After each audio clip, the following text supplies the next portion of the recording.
하루의 경제 주식 마무리 경주마 시작하겠습니다. 오늘 국내 증시는 장중 내내 파란불을 켰다가 장 후반에 뒷심을 좀 발휘를 하면서 결국 빨간불을 켠 채 거래를 마쳤습니다.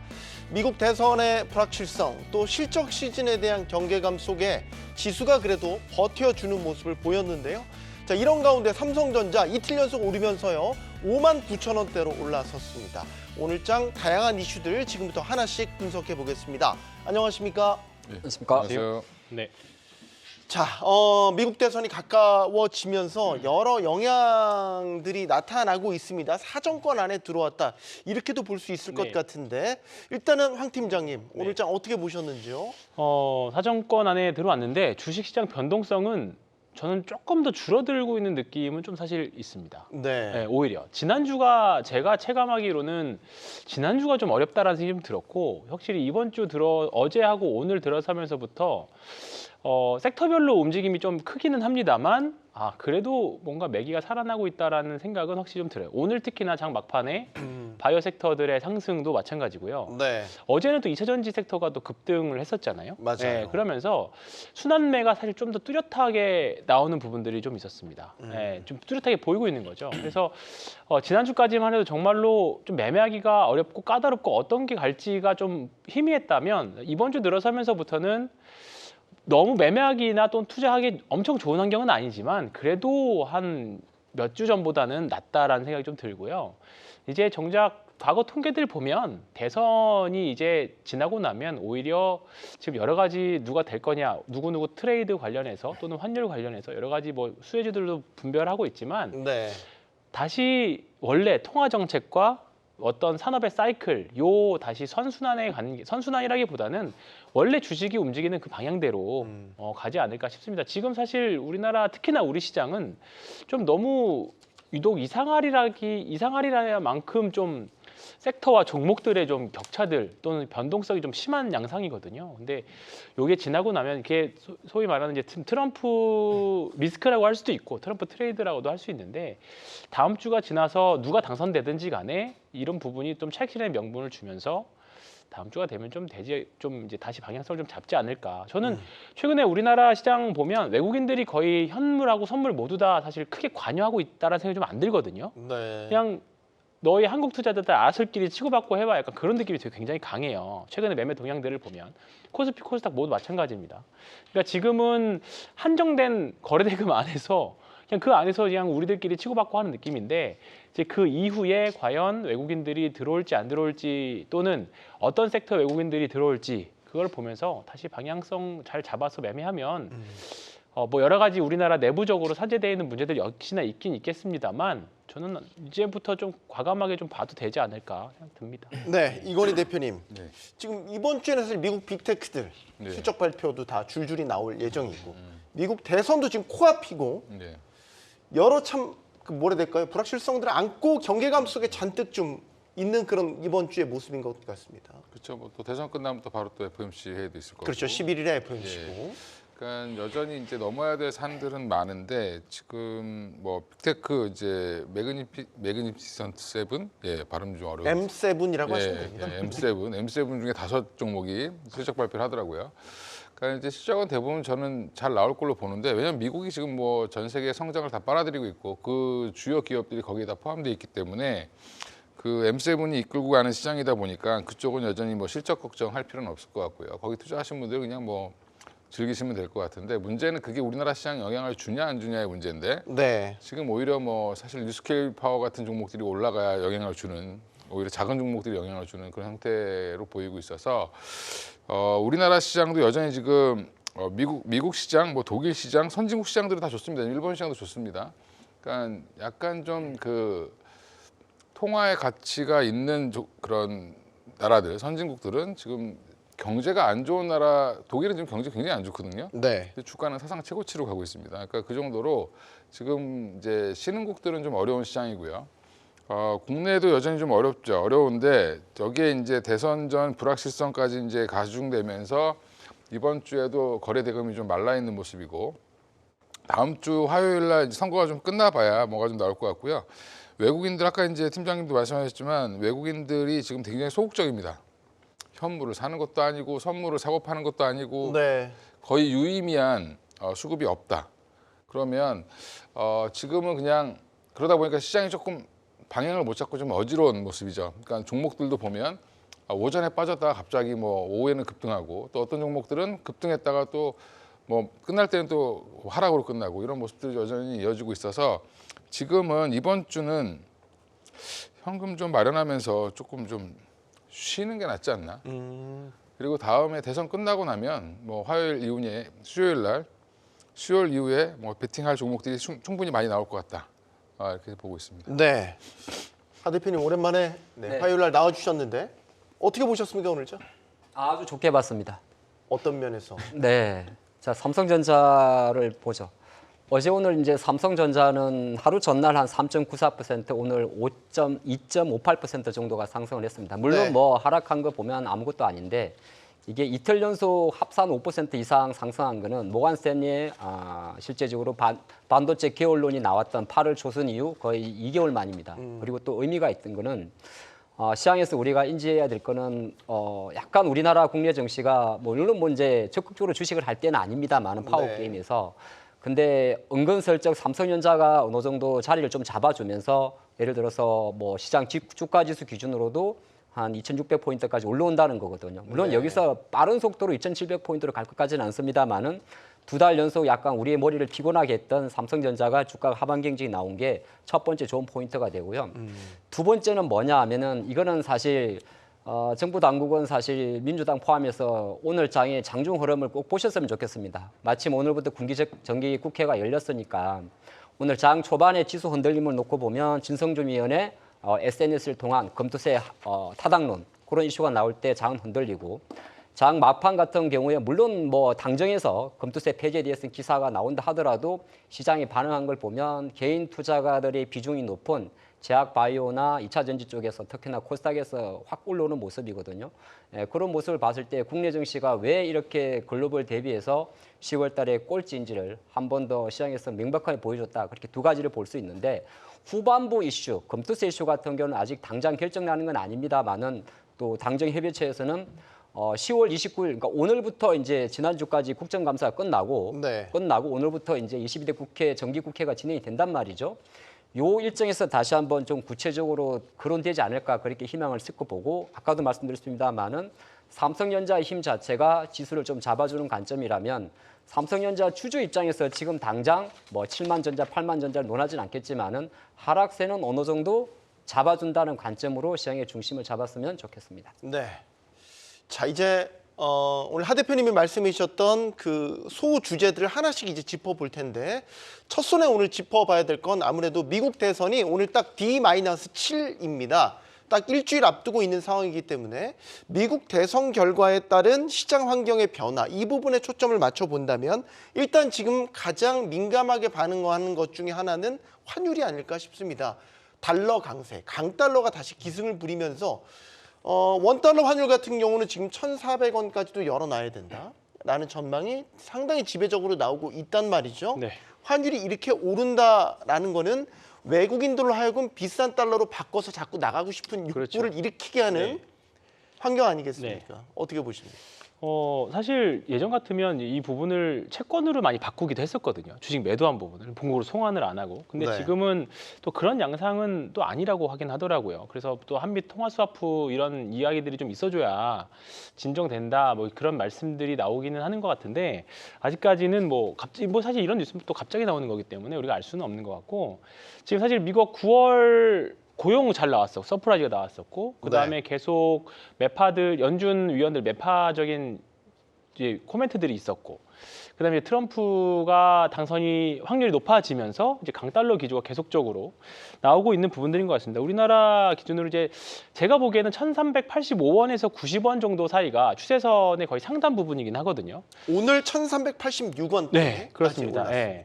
근데 했다가 사실 오후 들면 사실 조금 환율이 좀 내려왔잖아요. 네. 확실히 85원 추세선 너무 많이 이제 좀 오버슈팅한 거 아니냐. 뭐 1,400원이 뉴노멀이다라는 코멘트가 나오기는 했습니다만 사실 그 이상으로 넘어가게 되면 뭐 단어는 뭐 뉴노멀이 될 수 있지만 우리나라 기업들은 또 얘기를 또 다르게 또 해석을 해야 되겠죠. 옛날 같으면 사실 수출 기업들이 뭐 달러가 높으면 아니, 환율이 높으면 뭐더 긍정적인 역할도 반대로 또 상쇄시켜둔 부분들이 있었지만 일단 네. 당장은 환율이 올라가게 되면 수출은 수출이고 일단은 우리가 과거에 좀 약간 트라우마들이 좀 있기 때문에 항상 뭔가 금융위기가 발생했을 경우에 환율이 움직이느냐 안 움직이느냐 그걸 사실 가장 먼저 봤었죠. 그래서 계속 뭐 관찰하고 보고 있습니다만 일단 지금 저는 1,300원 후반대에서는 주식 투자자 입장이라면 뭐 일단 그리고 다음 주에 어떤 모멘텀 이제 대선 모멘텀 이런 부분들이 해결된다라는 관점에서 본다면 참 저는 매매하기 좋은 환경이라고 봅니다. 특히 저는 삼성전자 관점에서 보면 지난주 24일인가요? 목요일인가 그때 외국인들이 1,100만 주 매도한 적이 있었습니다. 삼성전자만. 네. 근데 저는 그때 느낌이 뭐였냐면 이제 남은 물량을 뭔가 시장에 다 쏟아내는 듯한 느낌이 좀 있었어요. 이제 남은 찌끄리 계속 매도 하다가 이제 조금 이제 얼마 안 남았으니까 확 이렇게 다 던져서 끝내버리자. 약간 그런 느낌이 있었거든요. 그리고 나서 이제 외국인들의 이제 순매수가 이제 들어오기 시작한 건데 뭐 이게 여기서 매수가 들어왔다고 해서 완전히 바닥은 아니겠습니다만 긍정적으로 굳이 희망회로적인 관점을 해석을 해본다면 지금 외국인들이 여기서 이 환율대에서 다시 매수를 해서 주가가 올라가고 환율이 다시 또 안정이 된다면 외국인들 입장에서는 환차익도 생기고 그 다음에 주가 차익도 생길 수 있는 그런 구간이라고 봅니다. 그러니까 지금은 개인들은 매수하고 외국인들은 계속 매도하는 국면이잖아요. 네. 그러면서 삼성전자가 반등하니까 하이닉스는 또 반대로 하락하고 사실 이 페어 트레이딩 전략은 시장에서 이미 다 알려진 전략이잖아요. 분명히 삼성전자가 반등하면 하이닉스가 떨어질 거다. 그 이야기는 사실 다 안고 가고 있었는데 실제로 그런 일이 우리 시나리오대로 가고 있는 부분들이거든요. 그리고 뭐 이제 우리 예상대로 엔비디아 통과가 생각보다 안 되고 있지만 이제 이런 부분들이 시간이 지나면서 해결이 된다면 뭐 이게 해결이 아예 안 될 거다라는 전제 조건으로 접근하시면 뭐 드릴 말씀은 없고요. 지금 여기서 다시 삼성전자가 저력을 발휘해서 정상화되고 외국인들의 환율 이런 부분들 그다음에 삼성전자 다시 주가 상승한다는 하는 전제 조건을 본다면 지금 이 정도 환율이면 외국인들 입장에서는 한국 주식 되게 매력적이라고 생각합니다. 네. 지금 달러에 대한 원화뿐만 아니라 지금 엔 달러도 일본 엔화와 달러의 비교 가치를 비교해봐도 상당히 지금 강달러로 가고 있단 말이죠. 엔 달러가 지금 152엔 수준까지 지금 올라갔거든요. 엔화가 그만큼 약세로 가고 있다. 네. 이 대표님, 네. 강달러가 이렇게 계속해서 어디까지 올라갈지는 모르겠지만 이렇게 해서 기승을 부린다면 증시와의 교집합 상관관계를 찾아보신다면 어떤 네. 의견이십니까? 일단 국민들이 가난해지는 거죠. 수입 물가가 비싸지니까요. 네. 네. 지금 일본도 난리지만 일본 지금 153엔까지 올라갔네요. 지금 현재 보니까. 근데 지금 보면 달러 가치가 지금 하락하기를 바란다고 얘기를 하는 게 또 트럼프인데 트럼프는 또 그러면서 미국 관세는 20%로 일괄적으로 부과한다라고 얘기하고 있어서 결국엔 관세를 부과하면 결국 물가가 올라가고 그걸 대비해서 국채금리가 상승하고 달러 가치도 올라가는데 전혀 경제적인 상식이 없는 사람이 대통령을 하려고 하는 게 아닌가.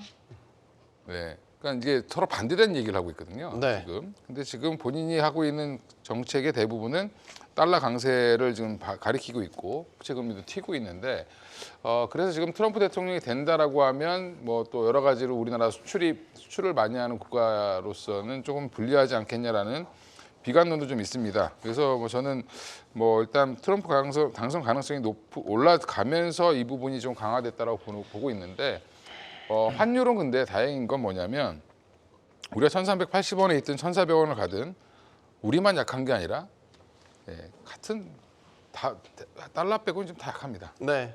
그러니까 사실은 뭐 달러 혼자 좋고 상대적으로 지금 우리 일본 여행 가시는 분들 지금 아마 환전하시면 한 900원 정도 1,000원에 그러니까 900원 정도니까 지금 보시면 그닥 그렇게 나쁘지 않다.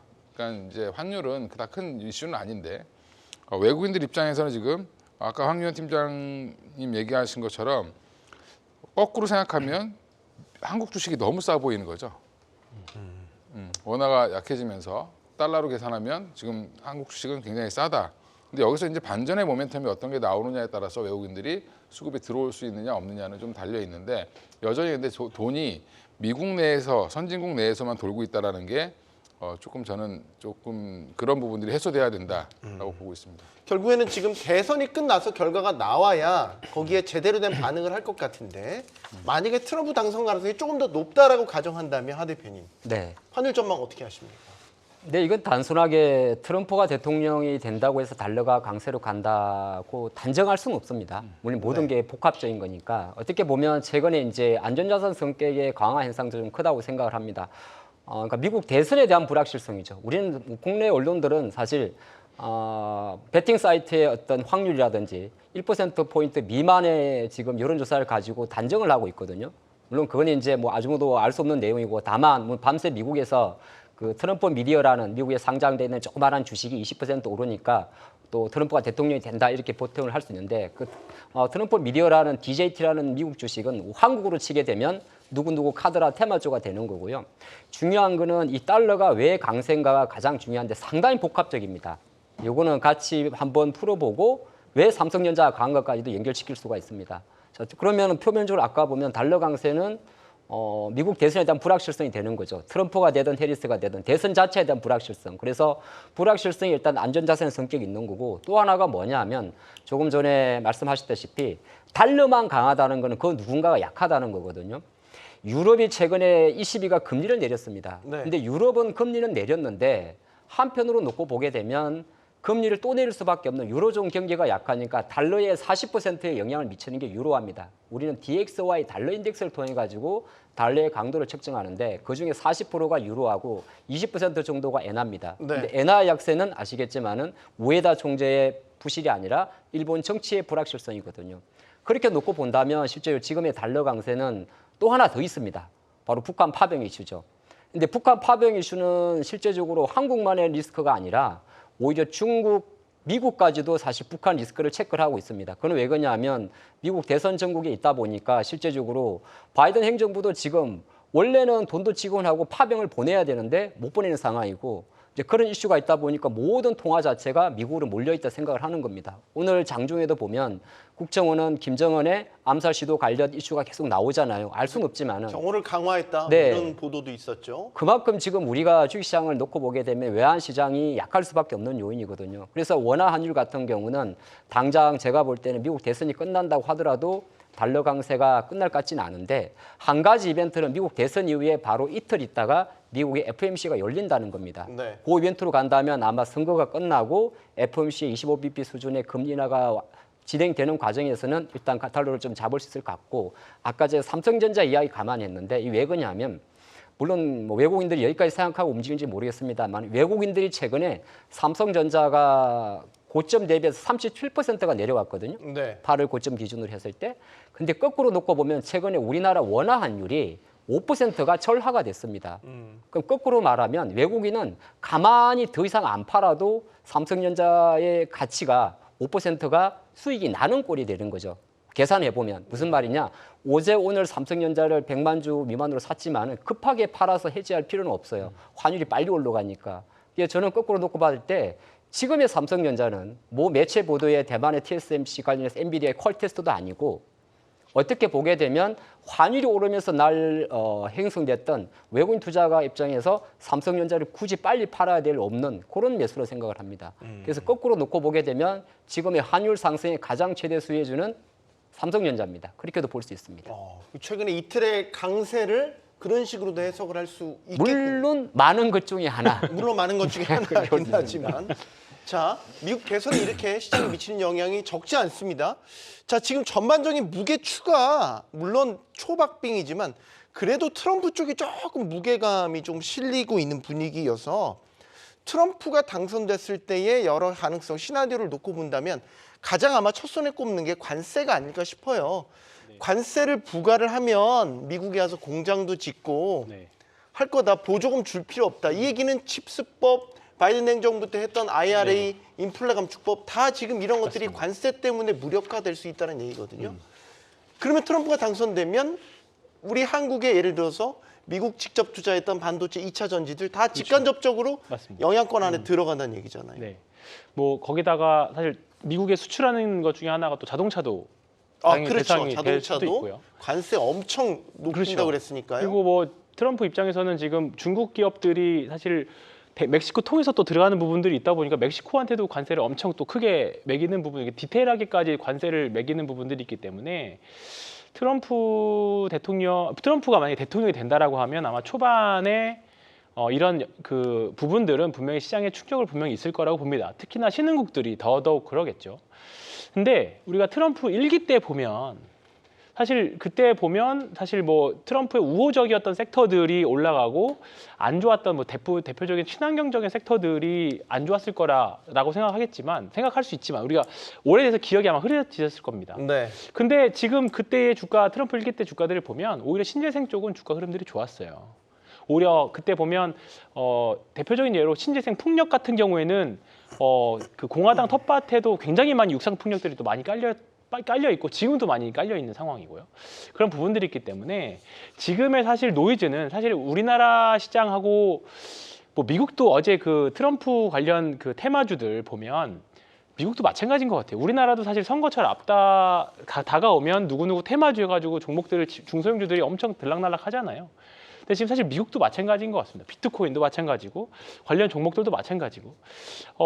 근데 결국은 그래서 제가 드리고 싶은 말씀은 그러니까 이번 주 그리고 다음 주나 그리고 공교롭게도 이번에 FOMC가 또 그대로 또 이어져 있잖아요, 바로. 근데 네. 지금 보니까 이번에도 금리 인하 확률이 일단 페드와치의 사상으로는 거의 96%까지 올라와져 있는 상황입니다. 그러면 결국은 통화 정책의 방향은 바뀐 게 하나도 없다. 물론 트럼프가 대통령이 되고 나서 어떤 개입을 통해 가지고 또 이제 연준 의장이 바뀔 수도 있을 수는 있지만 일단은 저는 뭐 서두에 말씀드렸던 것처럼 결국 제일 중요한 건 통화 정책 그리고 경기 섹터의 사이클 그게 더 중요하다. 그러니까 지금은 뭐 노이즈가 굉장히 심한 상태예요. 그러니까 뭐 오늘 사가지고 당장 내일 급등할 거를 하시는 것보다 저는 어떻게 하면 안 잃어서 다음 주도주에 내가 과감하게 베팅할 수 있는 여력을 만들어 놓느냐. 왜냐하면 종목을 만약에 예를 들어서 내가 어떤 한 종목을 사서 지금 15% 20% 물려 있으면 이 주식이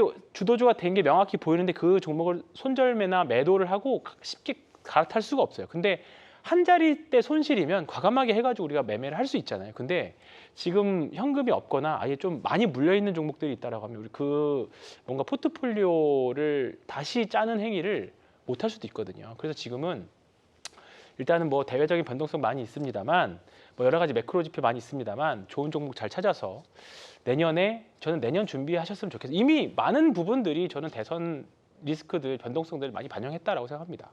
네. 황 팀장님 말씀을 가만히 들어보면 트럼프가 당선돼도 너무 걱정할 것 없다. 네. 라는 전반적인 취지를 들려요. 네. 정말 걱정 안 해도 될까? 트럼프의 그 돌출 발언, 아주 공격적인 행동, 서슴지 않는 어떤 그런 결정, 예측 불가능성 이런 것들을 감안할 때 말이죠. 관세가 시작이지만 우리한테는 직접적으로 또 연관이 있는 게 예를 들어 주한미군과 관련된 이슈일 수도 있고 네. 최근에 러시아 파병된 뭐 북한과 관련된 이슈도 있고 여러 정치, 경제, 안보 다 얽혀 있거든요. 그렇죠. 그래서 이거를 불안하게 볼 수밖에 없어요. 솔직히 그냥 투자자들 입장에서 그럴 수밖에 없을 것 같아요. 그러니까 트럼프 대통령이 이제 만약 트럼프 전 대통령이 당선이 되고 나면 뭐 11월 5일날 대선 끝나 당선이 확정된다 하더라도 대통령 직무를 수행하는 거는 또 내년이잖아요, 그렇죠? 인수위를 예. 거쳐야죠. 예, 그래서 시간이 좀 걸릴 텐데 그 사이에 이제 인수위를 거치면서 뭐 여러 가지 정책들이 이제 나오면서 이제 시장에 영향을 줄 수는 있습니다. 그리고 단기적으로 우리나라 시장은 딱 까놓고 얘기하면 그냥 트럼프 대통령 당선되면 빠질 가능성이 높다. 전반적으로. 단기 충격이 있을 수 있다. 단기 충격, 뭐 2차 전지나 뭐 신재생도뿐만 아니라 전반적으로 지금 반도체까지 지금 건드리고 있죠. 지금 그래서 뭐 칩스법도 지금 뭐 불합리하다.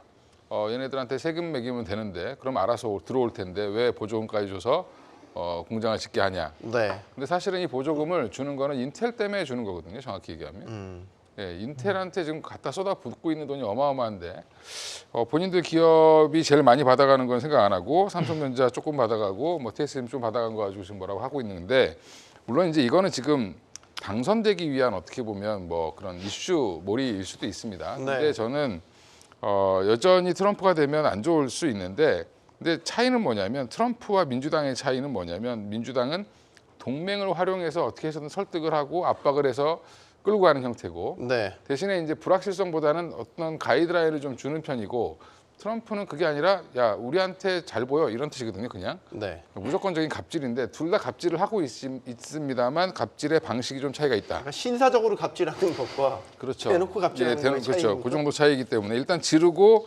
협상하자라는 스타일이 트럼프이기 때문에 일단 뭐 그거에 대한 우리 성향은 지금 다 알고 있죠. 4년을 거쳐봤기 때문에 다 네. 알고 있고 당시로 돌아가 보면 그때도 트럼프 대통령 당선되고 나서 오히려 주가는 좋았습니다. 예, 그래서 지수도 많이 올랐고요. 물론 이제 그 다음에 이제 좀 빠진 한 2018년부터 좀 고생을 하긴 했습니다만 초기 1년은 굉장히 좋았다라는 부분도 여전히 이제 주가 면에서는 아까 이제 황교안 팀장이 얘기했던 것처럼 누가 되든 충격은 있을 거고 그러면 그 다음에 트럼프가 조금 더 충격이 클 것 같고요, 제 개인적으로는. 네. 근데 그 다음 시장을 대비하면 되는 것 같고요. 그래서 내년을 보자 이렇게 얘기하시는 것 같은데 저도 마찬가지로 해서 이번 주에는 어느 정도 현금 만들어놨다가 다음 주에 변동성부터 시작해서 연말까지 해서 내년까지 모아갈 종목을 좀 찾는 게 중요한 변곡점이 될 수 있으니까 그렇게 보고 있습니다. 일단 단기 충격에는 대비할 필요가 있어 보인다. 네. 하 대표님 생각은 좀 다를 수도 있을 것 같습니다. 예를 들면 2차 전지와 관련돼서 뭐 직접적으로 미국에 직접 투자를 우리 기업들이 하고 있는 상황인 거고 네. 어떻게 전망하십니까? 단기 충격 트럼프가 당선되면 있을 수 있다고 보십니까? 당장 현실화 가능성은 어려울 가능성이 많습니다. 지금 또 최근에 나온 아까 말씀하신 거잖아요. 왜 우리가 미국에 반도체 짓는 공장 건설 기업에 돈을 보조금을 줘야 되냐? 보조금을 직접 줄 바에야 차라리 관세를 부과하자. 네. 사실 이거는 현실적으로 IRA 폐지가 힘든 것처럼 어려운 내용입니다. 왜 그러냐면 WTO 규정에도 실제로 반도체 같은 경우가 물론 트럼프는 그런 주장을 해요. 보호무역주의라는 명목 때문에 반도체를 국가 전략 자산으로 지정하게 되면 관세를 부과할 수는 있긴 있습니다. 근데 여기에는 이제 한국과 미국의 FTA 문제도 있는 거고 우리 돈으로 대략 66조 원 정도라고 하거든요. 이 바이든 행정부에서 진행하는 게. 근데 네. 그중에 이제 1,000억 달러가 인텔이고 다음 650억 달러가 대만의 TSMC, 그다음에 440억 달러가 삼성전자, 그리고 네. 삼성전자의 10분의 1 하이닉스가 38억 달러인데 네. 이 4개 기업의 25년도의 사업 전망을 한번 여러분들이 생각을 해보시죠. 인텔이 지금 투자를 한다고 해서 될 리도 좀 만무하고 대만의 TSMC는 사실 두 번째로 많이 받습니다만 지금 주가 비즈니스 관점에서는 이게 파운드리 쪽이기 때문에 뭐 크게 무리가 없을 거고 삼성은 알아서 테네시 사업의 공장 자체를 공사를 중단하든지 인원을 감축하고 있습니다. 그리고 하이닉스는 그때 칩법에서 아까 말씀드린 삼성이 받는 거의 10분의 1이에요. 쉽게 말해서 트럼프가 실제적으로 보조금을 관세로 한다고 하더라도 이 관련해가지고 국내 반도체 기업들이 피해볼 거는 거의 없다는 겁니다. 그게 이제 쉽게 말해서 현실화되기도 어렵지만은 실제 된다고 하더라도 이미 반도체 사이클상 한편으로는 삼성과 하이닉스는 우리는 보게 될 건데 삼성은 파운드리 사업을 지금 속도 조절하고 있는 상황이고 하이닉스는 실제적으로 칩 보조를 받는 금액이 한편으로 보면 TSMC, 인텔의 3% 정도밖에 되지 않기 때문에 네. 그 부분으로 일단 먼저 좀 보셔야 될 것 같습니다. 트럼프가 미치는 영향이 가상화폐 시장에도 짱짱합니다. 비트코인 가격이 이달 초까지만 해도요 8천만 원 초반대였는데 이게 웬걸 단기간에 이렇게 많이 올랐습니다. 오늘 지금 시각 기준으로 9,900만 원 한화 기준입니다. 9,900만 원이 지금 돌파를 했습니다. 이러다가 1억 네. 원 다시 넘겠어요. 지금 기세라면 좀 말이죠. 있죠. 네. 이건 확실히 트럼프 당선 가능성을 높게 보고 이렇게 지금 배팅이 이루어지는 것 아니겠습니까? 주식시장에 사실 뭐 주식시장뿐만 아니라 이런 사실 이런 베팅 사이트 베팅과 관련된 내용들을 보면 사실 지금 다 대부분 트럼프 당선을 좀 가리키고 있는 것 같아요. 대표적으로 폴리마켓이 그런 것 같고 많이들 참고해서 보시는 비트코인 가상화폐도 마찬가지인 것 같고 오늘 우리나라에서도 가상화폐 관련 주식들 대표적인 가상화폐 주식들이 또 시장에서는 또 상대적으로 강한 모습들 좀 보여줬습니다. 저는 사실 뭐 가상화폐 쪽을 사실 관심 있게 보고 있지는 않기 때문에 뭐 특별하게 드릴 말씀은 뭐 없어요. 이쪽에는 없지만 그냥 시장의 흐름이 조금 이쪽에 있다 보니까 계속 트럼프 관련이 너무 쏠림 현상이 심하지 않나. 나중에 오히려 저는 미국 시장도 마찬가지로 이제 뭐 계속 같은 얘기지만 당선 선거 끝나고 나면 좀 약간 정리가 될까? 정리가 저는 정리가 딱 될 것 같다는 느낌이 너무 강하게 사실 드는 건 사실입니다. 네, 그래서 여기서 이제부터는 뭐 투자하시는 건 좋은데 이제부터 진입하시거나 뭔가 해보실 분들은 리스크 관리가 1번이지 않을까. 우리가 생각하지 못한 흐름대로 갈 수 있고 뭔가 이게 항상 보면 모든 게 쏠림이 극명하게 나타나면 거기에 거의 꼭지를 확률이 했던 경험들이 굉장히 많이 있거든요. 그렇기 때문에 그런 부분을 좀 염두에 두셨으면 좋겠습니다. 오늘 가상화폐 관련주들 꽤 네. 올랐거든요. 네, 그렇죠. 지금 야금야금 오르고 있어요. 계속 트럼프 당선 가능성이 높아지니까 말이죠. 네. 뭐 거기다 또 STO 법제화 이슈도 있기 때문에 우리나라는 지금 뭐 갤럭시와 머니터리 같은 종목들이 오늘 좀 움직였고 우리 네. 기술 투자 같은 종목들이 움직였는데 일단 비트코인 그러니까 가상화폐 전반적으로 보면 한 번의 이슈가 뭐였냐면 ETF 상장 뭐 이런 이슈가 있었고요. 네. 지금 사실 주요 화폐만 된 거지만 이게 왜 올라갔냐? 그 전에 보면 연초라든지 작년까지만 해더라도 대선 국면 진입하기 전에는 AI 관련주들이 올라갈 때 같이 올라갔습니다. 그리고 금리를 올리는 시기에는 또 빠졌고요. 그 금리 올리는 시기에 근데 AI 관련주들이 부각되면서 같이 연동해서 위험 자산으로 움직였다라고 보시면 되고 또 금리가 또 하락한 국면에서 더 올랐고요. 근데 이제 트럼프가 이제 저는 이분은 참 선거의 달인이다. 예. 어디를 찝어야 되는지 정확히 알고 있다. 이렇게 보고 있는데 가상화폐 참여자들이 굉장히 많죠. 네, 근데 미국 시장 내에서도 지금 뭐 그 자산 운용사부터 시작해서 주요 자금들이 들어가기 때문에 그 자산이 올라가는 거거든요. 네. 예, 근데 지금 그런 쪽에 참여되어 있는 사람들이 많다라는 걸 알고 지금 발언을 세게 한 거죠. 비트코인에 대해서 원래 예전에 일기 때는 부정적이었습니다. 근데 지금 긍정적으로 지금 전환을 해서 지금 굉장히 어떻게 보면 이 가상화폐 전체가 지금 트럼프의 어떻게 보면 그 관련주로 엮여서 움직이는 것 같은 느낌이 드는데 네. 그래서 지금 일시적으로 지금 7만 달러를 돌파했다라고 보고 있고요. 이것도 사실 선거 끝나고 나면 정상화되지 않겠냐 생각하고 있고 이게 지금 상품으로서 인정했기 때문에 뭐 트럼프가 이렇게 얘기할 수 있는 거지 예전에만 하더라도 이게 달러 가치를 위협한다라고 보면 이거는 인정할 수 없는 거거든요. 정치인들 입장에서는. 그래서 지금은 뭐 그렇게 움직이는데 아마 트럼프가 당선 안 되면 일시적인 충격 이후에 다시 올라갈 걸로 보고요. 당선되면 조금 더 올라갔다가 내려오겠죠.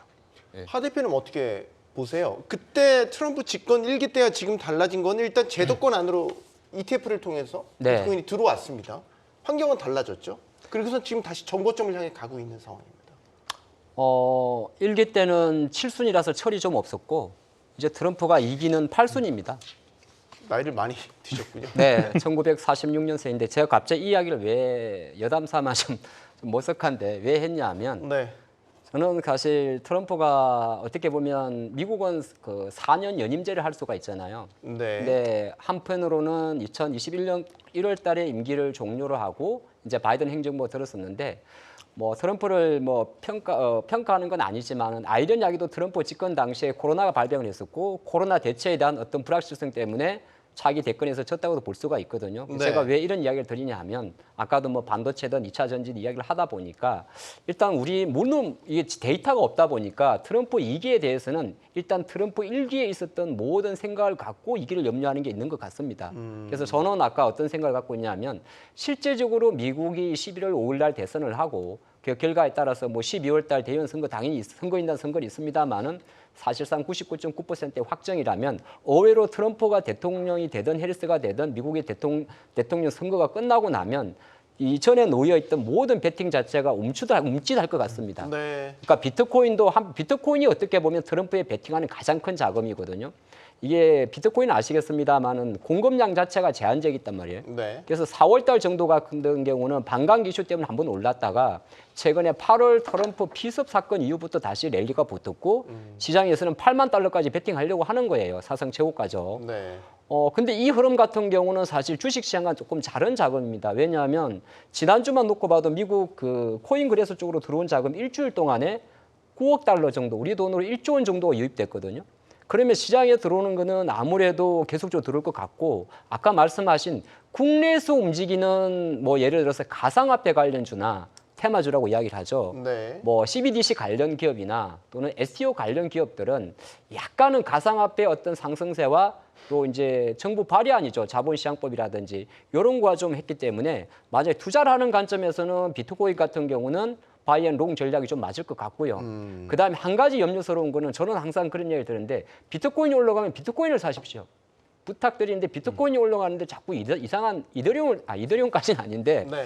아, 다른 알트코인. 알트코인을 한다든지 국내 시장에서 또는 뭐 비트코인 관련 테마주를 산다든지 그거는 뭐 물론 이제 모든 판단은 투자분이 하시겠습니다만 우리가 늘 하는 이야기 그러잖아요. 삼성전자가 올라가면 삼성전자를 사야 되는 거지 삼성전자 테마주를 사는 건 아니거든요. 근데 그거는 물론 이제 트레이드와 투자의 차이점인데 네. 그래서 그 관점으로 좀 보시면 좋을 것 같습니다. 네. 이게 다 트럼프 때문에 예상되고 일어날 것 같은 이런 시나리오들을 바탕으로 나타나고 있는 변화인데 우리가 선거 결과를 예측할 수는 없잖아요. 저희가 자꾸 트럼프 얘기를 해서 그런데 선거를 모릅니다. 초박빙입니다. 해리스 후보가 될 수도 있는 것이고요. 그러면 트럼프가 당선이 되든 해리스가 당선이 되든 상관없이 해지할 수 있는 섹터는 뭐가 없겠습니까? 한 팀장님? 네, 아까 사실 뭐 선거가 끝나고 나면 뭐 어떻게 되든지 간에 충격은 있을 수 있겠지만 그 이유는 결국은 통화 정책 또는 산업의 사이클이라는 관점 봤을 때 금리 인하에 대한 수혜주 그리고 미국 뭐 트럼프가 된다라고 하면 트럼프 관세와 좀 상관이 없는 섹터면서 성장주 이런 쪽에서 찾아봐야 될 것 같아요. 저는 그래서 반도체도 계속 성장주 관점에서 본다라고 하는데 사실 계속 조금은 이 위기를 지나고 나서 다시 한번 이 변동성 구간을 위기 좀 지나고 나서 말씀드려야 될 것 같고 제일 편한 거는 바이오 헬스케어랑 그 다음에 방산 쪽 아닐까 저는 그렇게 생각하고 있습니다. 네. 다만 이제 방산은 단기적으로 현대 로템이 이제 MSCI 편입 이슈로 인해서 좀 끌고 가는 그런 느낌이 좀 있습니다. 그리고 조금 상대적으로 잠잠했던 한국항공우주까지 조금 많이 이제 올라오는 그런 느낌이 좀 있어서 뭔가 마지막 트럼프 배팅도 약간 섞여서 전반적으로 올라가는 흐름들이 좀 있어서 조심은 해야 되실 것 같은데 지금 최근 한 일주일 동안 가장 재미없었던 게 지금 바이오 헬스케어거든요. 한 2, 3주까지만 하더라도 바이오 헬스케어가 잘 올라가다가 미국 국채금리가 급등하면서 좀 약간 슬로우해졌거든요. 근데 그러면서 사실 11월 달 FOMC에서 금리를 동결할 수도 있다라는 내용들이 나오면서 네. 바이오 헬스케어가 좀 쉬었어요. 미국도 마찬가지고. 근데 네. 지금 다시 오늘 막판의 흐름들 그리고 이제 좀 다시 정상화된다는 관점 보면 이번에는 뭐 사실 잘 몰라도 사실 내년까지는 금리 인하 기준은 확실하기 때문에 네. 정말 오래 쉬었거든요, 사실 바이오 헬스케어가. 예. 지금 그리고 비만약 이슈도 사실 조금 시장에서는 조금 잠잠해진 상태인데 뭐 여러 가지 측면에서 이슈들이 많이 있는 것 같아요. 일라이 릴리의 뭐 제파운드 같은 경우에는 아직 사실 시장의 출시도 제대로 되지 않은 상태인데 위고비만으로도 사실 이 정도 열풍이었거든요. 근데 일라이 릴리 관련된 내용들을 보면 일라이 릴리 아직 가치에는 뭐 제파운드 가치나 이런 건 아직 들어가 있지도 않거든요. 그러고 보면 지금 우리나라 바이오 헬스케어 특히 바이오텍들의 과거 사례들을 보면 정말 미친 듯이 올라갔다가 미친 듯이 내리는 그런 양상들이 있었어요. 2015년에도 있었고요. 2018년에도 있었고요. 사실 그래서 한 3, 4년 주기로 움직였었는데 2021년, 2022년에는 코로나 관련 주식들이 조금 올라갔었죠. 그러다가 이제 지금 코스닥 시총 1등하고 있는 알테오젠을 비롯해서 여러 가지 항암제 관련 바이오텍들이 의미 있는 성과들, 의미 있는 기술 수출들을 이뤄내고 있습니다. 그렇기 때문에 특히나 코스닥 시총 1등이 에코프로 BM에서 이제 알테오전으로 바뀌었기 때문에 이런 부분들은 계속 우리가 참고 삼아서 봐야 되는 지표들 아닌가 생각하고 있습니다. 이건희 대표님, 트럼프가 되든 해리스가 되든 난 내 길을 간다. 이렇게 자기 길을 묵묵히 갈 수 있는 섹터. 그렇죠. 시류에 휘둘리지 않고 내 길을 묵묵히 가는. 황 팀장이랑 비슷하게 생각하는 거는 이제 제약 바이오는 비슷하게 보고 있고요. 바이오 헬스케어 쪽은 여전히 좀 피해 있는 섹터다라고 네. 보고 있고요. 근데 이제 거기도 이제 금리 이슈라든지 여러 가지 좀 봐야 될 것 같고 크게 보면 지금은 배당주와 성장주 완전 반대되는 섹터를 갖고 계시는 게 편하다. KB금융이 뭐 바이든이 되든 뭐 헬스가 되든 뭐 트럼프가 되든 상관없죠. 예, 그래서 결국엔 뭐 내수로 움직이고 지금 정부 정책 배당 확대 이런 쪽으로 가고 있기 때문에 저는 오히려 지금 최근에 금융주들이 조금씩 조정을 받고 있는데 이런 금융주들도 오히려 좀 피해갈 수 있는 섹터라고 보고 있고요. 네. 그다음에 제약바이오도 여전히 그 안에서 좀 큰 종목들, 그다음에 적어도 기술 수출을 좀 많이 한 종목들. 그러니까 그러면 시총은 적어도 한 뭐 2, 3조 이상은 될 겁니다. 그런 종목들은. 그런 종목들 중심으로 좀 보시면 오히려 안정성이 좀 있다라고 보고 있고 또 하나가 이제 소비재 섹터가 있는데 어차피 트럼프가 되든 뭐 해리스가 되든 화장을 할 거고 먹을 건 먹겠죠. 예, 그러면 사실은 뭐 미용 관련된 것들이라든지 화장품 쪽도 지금 사실 좀 쉬고 있는데 미용 쪽은 지금 파마리서치는 계속 고가를 치고 가고 있는 상황인데 이런 쪽도 조정 나오면 보셔야 된다. 그리고 화장품도 숫자가 3분기에 잘 나오면 오히려 실적을 밟고 올라가는 섹터가 될 수도 있다라고 보고 있습니다. 그래서 오히려 그쪽에서 기회를 좀 찾으시는 게 이게 전혀 뭐 대선이랑 상관없는 섹터들이니까 네. 좋을 것 같고 방사는 저는 좀 다르게 생각합니다. 방사는 조금 고점이 아닐까 생각하는데 지금 이슈가 반영될 게 다 반영됐다. 거의 다. 그러면 지금은 이제 방사능 쪽 갖고 계신 분들은 언제 빠져나와야 될지를 좀 고민해야 되는 시점이 아닐까. 그러니까 수출 확대가 미국 쪽으로 더 된다라고 하는데 그건 아직 뭐 확정된 거 아니고 뭐 유럽에서도 지금 루마니아, 폴란드 이외에는 뭐 그닥 구매 의사를 밝힌 데가 없죠. 그러면 팔아먹을 때 거의 다 팔아먹었고 지금 계약한 거 다 계약했다. 그러면 이제는 조금 네. 좀 주춤해야 될 때가 아닌가 생각하고 있습니다. 알겠습니다. 자, 좀 다른 이야기를 해보려고 합니다. 최근에 이제 IPO, 그러니까 기업 공개를 하는 새내기 종목들이 시장에서 꽤나 쓴맛을 봤습니다. 그런데 이번엔 좀 다를 것 같은 게 지금 관심을 받고 있는 게 흑백요리사 다들 보셨는지 모르겠지만 백종원 씨가 이제 대주주로 있는 더본코리아가 이제 코스피 상장을 앞두고 어제부터 오늘까지 이제 공모 과정을 거쳤습니다. 하 대표님, 네. 더본코리아 이번엔 좀 다를까요? 뭐 대어로 평가받고 있고 뭐 기관 수요 예측도 아주 좋았고 경쟁률도 높았고요. 네. 흥행 요건을 갖춘 것 같아요. 일단 보면. 사실 이 방송이 하루 첫날 했어야 되는데 그래 이제 청약을 하지 않겠어요? 오늘자로 청약 끝난 거죠. 네, 그렇죠. 예, 이제 끝났죠. 청약 끝났는데 왜냐하면 요즘에 이제 물론 아마 일반 공모에 참여하셔도 공모 금액 자체가 1,000억이었기 때문에 많은 공모주 참여하신 분들이 주식 배당을 받기는 어려웠을 거예요. 공모 금액이 그리 크지는 않습니다. 네. 아시겠지만 확정 공모가는 한 3만 4천 정도 나왔는데 더본코리아가 작년도에 보니까 대략 한 매출 4천억 정도에 영업이 256억 정도 나왔더라고요. 그러니까 지금 요 3만 4천원 기준으로 상장 기준가는 대략 시가총액은 5천억 조금 남짓합니다. 그러면은 3만 4천이란 공모가가 어떻게 보면 그렇게 비싼 건 아니에요. 희망 공모가는 2만 8천원 정도였는데 기관 수요 예측에서는 조금 높은 금액이었습니다. 사실 이제 워낙 좀 인기가 있는 거고. 근데 이제 이거는 그런 게 있어요. 상장 첫날의 주가 같은 경우는 우리가 상한가 제한이 없고 공모가 기준으로 최대 300%까지가 열려 있습니다. 네. 그러니까 뭐 3만 4천 원이면 10만 원도 훌쩍 갈 수가 있는데 이게 이제 고평가냐 저평가의 논리는 우리가 예측할 수는 없어요. 왜 그러냐면 첫날에 실제 유통되는 물량이 생각보다 많지 않거든요. 백종원 대표의 지분율이 워낙 높기 때문이고 또 한 가지 제가 의문을 조금 갖는 거는 다 좋습니다. 인기도 좋았고 다 좋는데 이 더본코리아가 보시면 우리 옛날 새마을 식당 백다방 있습니다만은 그 프랜차이즈가 25개가 있는데 네. 그 프랜차이즈 중에 메인 매출이 백다방입니다. 그러면 우리 저가형 그 프랜차이즈 커피숍을 말하는 거죠. 나머지 새마을이나 뭐 역전우동이나 등등도 있긴 있습니다만 전체 매출. 그러니까 더본코리아의 세 가지 사업 중 호텔도 있어요. 제주도 하나 있고 그다음에 이제 식자재도 유통하는데 전체 매출의 85%가 프랜차이즈에 몰려 있고 이게 또 85% 프랜차이즈 중에서 압도적으로 저가 커피, 저가 커피라는 단어보다는 보급형.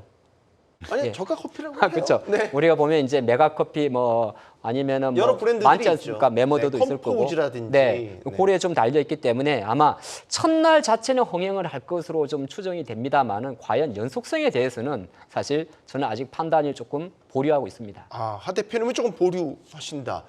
근데 이제 더본코리아 정도 되면 그래도 뭐 국기도 있고 관심도 워낙 많이 집중됐었고 백종원 모르는 사람 없잖아요, 한국에. 네. 이 정도의 관심을 갖는 이런 대어라고 꼽힐 수 있는 이런 종목도 상장 첫날 화려하게 타올랐다가 꺼져버릴까? 이건희 대표님. 예외를 그러니까 그러면 이제 더본코리아를 이제 백종원 씨를 제외하고 한번 보시면 일단 뭐 256억 번 회사가 5천억이면 비싼 거죠 사실은 비싼 거고 그리고 이제 프랜차이즈 사업이라는 게 확장성이 얼마나 있느냐라는 부분이 되게 중요한데 지금 최근에 뭐 CU라든지 이제 그 편의점들 보면 확장이 이제 거의 제한되어 있기 때문에 관련 종목들이 못 가죠. 그러니까 지금 프랜차이즈가 얼마나 목에 차 있느냐 새로운 걸 계속 만들어낼 수는 있겠지만 그만큼 또 폐업하는 뭐 이제 없애는 브랜드들도 생길 텐데 네. 만약에 더본코리아가 주가가 여기서 뭐 더 가고 우상향 계속하려면 뭐 미국 가서 해외 뭐, 진출? 네, 해외 진출 이슈가 있다든지 해외 진출도 뭐 한두 개는 해봐야 의미가 없고요. 네. 대대적으로 해야 되겠죠. 그러니까 그런 부분들이 없으면 내수만 가지고는 한계가 있을 수밖에 없고 단지 이제 주가가 좀 튈 가능성은 뭐냐면 유통 주식이 별로 없다는 거죠. 네, 그러면 유통 주식이 없어서 조금만 사도 올라가고 조금만 팔아도 내려가는 그런 변동성이 좀 클 가능성은 좀 높다. 네. 그리고 예외가 교촌치킨도 굉장히 돈 잘 버는 회사인데 이번에 뭐 실적 좋다고 다시 반등은 좀 하고 있지만 네. 여전히 상장 때랑 비교해 보면 저 바닥에 내려와 있습니다. 예외가 생각보다 백종원 씨라고 뭐 다르진 않을 것 같고요. 더본코리아가 제가 투자를 하려면 저는 투자를 할 거냐 물어보면 저는 안 할 것 같습니다. 황 팀장님도 안 할 것 같습니까?